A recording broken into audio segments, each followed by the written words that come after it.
नमस्कार सांग माने जय जगन्नाथ। मोर अंगिनी बा कथा कटु शब्द बा कड़ा कथा जड़े जड़े थांती अन्य मानकु कड़ा कथा कहती जोटा से भारी बाधे से मन बहुत दुख हुए।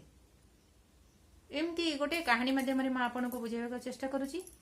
जड़े साधु थिले सी अन्य मानकु उपदेश देई भगवान चिंता करी खुशी रही।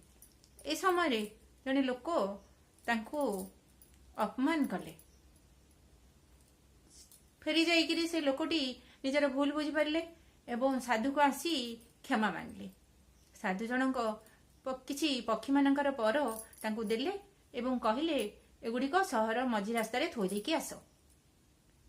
लोक जनक जाई से पर गुड़िक सहर मझी रास्ता थोई दे आसला और साधु को कहला जे मु पर गुड़िक थोई देछि। साधु कहले एबे जाई पर नहीं आस।